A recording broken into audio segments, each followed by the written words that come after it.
Hello everyone, welcome to Dreamcatcher's 5 days public speaking course. I am Dreamly Bes Borua, your mentor for these 5 days. Apnaloke nischay gom paise, our topic for today is public speaking. Kintu ei public speaking শব্দটো শুনি আমাৰ বহুতৰে ভয় লাগে নহয় জানো এই public speaking শব্দটো শুনাৰ লগে লগে আমাৰ এনজাইটি লেভেল অকমান হলেও বাঢ়ে কিন্তু এই পাব্লিক স্পিকিং বেসিক্যালি হয় কি হয়তো আমাৰ বহুতৰে এই জ্ঞানটো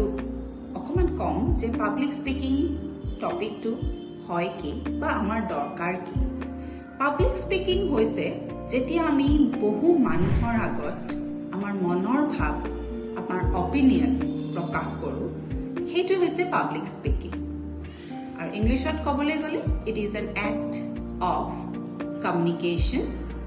to a large number of people to entertain, to persuade, or to give some knowledge.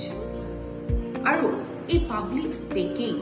শব্দটো বা public speaking টপিকটো আমাৰ কাৰণে অত্যন্ত দৰকাৰী। Public speaking আজিকালি আমাৰ কেৰিয়াৰ গ্ৰোথৰ কাৰণেও দৰকাৰী। So, সেই কাৰণে আমি এই public speaking টপিকটোৰ ওপৰত এই 5 daysত কিছুমান ইনফৰমেশ্যন মই আপোনালোকক দিবলৈ চেষ্টা কৰিম আৰু first and foremost thing is that আমি পাব্লিক স্পিকিঙৰ প্ৰতি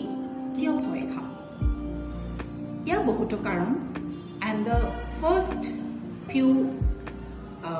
problems are like the fear of judgement আমি যেতিয়া পাব্লিক স্পিকিং কৰাৰ কিছুমান দৰকাৰ থাকে তেতিয়া আমি সকলোৱে ভয় খাওঁ যে আমাক শুনি থকাজনে বা কেনেকুৱা শুনিছে বা তেওঁলোকে আমাক কি বুলি ভাবিব সেই ভয়তে সেই জাজমেণ্টৰ ভয়তে আমি পাব্লিক স্পিকিং কৰিবলৈ আগবাঢ়ি নাযাওঁ চ' দিছ ফিয়াৰ অফ জাজমেণ্ট আমি যিটো ভয় খাওঁ জাজমেণ্টৰ কাৰণে এই ভয়টোৰ কাৰণে আমি পিছুৱাই থাকোঁ নেক্সট হৈছে দ্য ফিয়াৰ অফ ফেইলিয়াৰ আমি ভাবোঁ যদি আমি পাব্লিক স্পিকিং কৰি থাকোঁতে যদি কিবা ভুল কৰোঁ আৰু সেই ভয়তে ফেইলিয়াৰৰ ভয়তে আমি পাব্লিক স্পিকিং নকৰোঁ next the third one is that the fear of forgetting আমি ভাবোঁ যে আমি পাহৰি যদি যাওঁ আৰু সেই পাহৰাৰ ভয়ত আমি পাব্লিক স্পিকিং নকৰোঁ চ' এই যে তিনিটা ভয়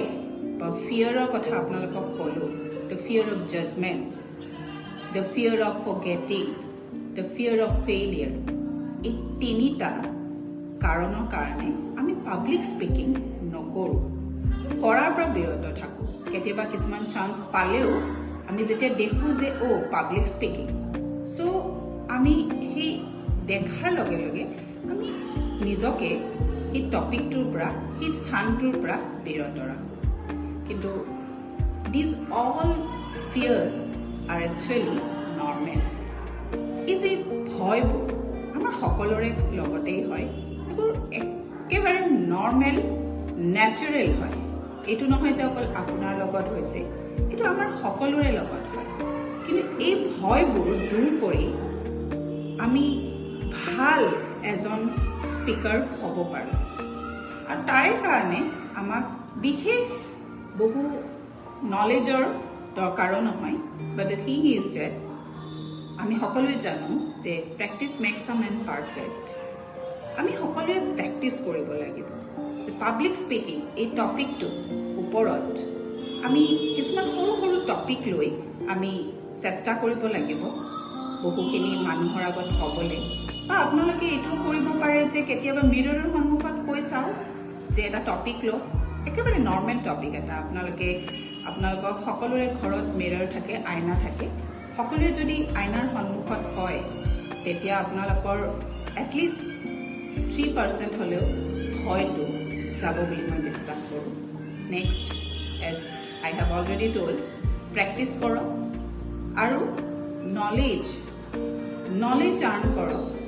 বহুত ডাঙৰ টপিক বুলি নহয়, সৰু সুৰা যিকোনো টপিক হওক, আপোনাৰ মুখত যিয়ে আহিছে যিকোনো টপিকৰ ওপৰত নলেজ আৰ্ণ কৰক। কিবা এটা টপিকৰ ওপৰত কোৱাৰ আগতে সেই টপিকটোৰ ওপৰত নলেজ থকাটো দৰকাৰ। যিমান পাৰে টপিকটোৰ ওপৰত নলেজ আৰ্ণ কৰক, প্ৰেক্টিচ কৰক, and I can say that you can become a perfect public speaker. Till then আপোনালোকে ভাবক আপোনালোকক পাব্লিক স্পীকিঙৰ পৰা বিৰত ৰখাৰ